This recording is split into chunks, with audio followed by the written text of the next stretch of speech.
Il est l'heure de remettre les pendules à l'heure.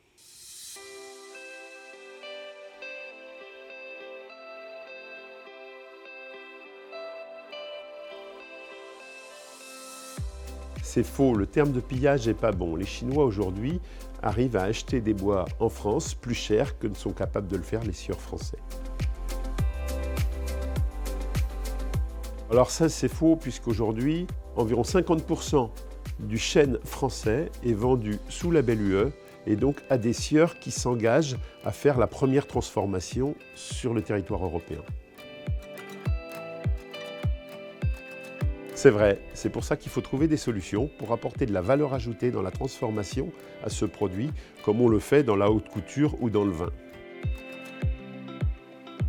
Aujourd'hui, les chênes sont vendus sur pied au même prix qu'en 1980. Donc pour sortir de l'impasse, il faudrait qu'on arrive à se mettre autour d'une table et que nous ayons de nouvelles idées de mise en marché des bois pour que les bois puissent être transformés le plus près possible de leur lieu de production avec la meilleure valeur ajoutée possible. Le chêne, c'est très particulier.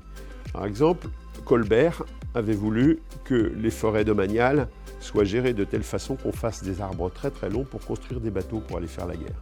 Et ces arbres qui sont nés sous Colbert, il y a quelques années, on les aurait transformés en bout d'1,50 m pour faire des tonneaux. Et puis là, d'un seul coup, il y a des arbres qui avaient été prévus pour faire des bateaux pour la guerre, pour faire des tonneaux qui vont servir à la reconstruction de la charpente de Notre-Dame.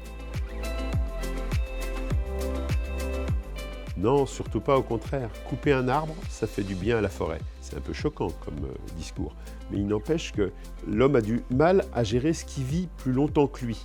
C'est typiquement le cas de la forêt et des arbres, donc il faut qu'elle se régénère. Et pour ça, il faut couper des grands arbres pour qu'il y ait des petits arbres qui poussent derrière.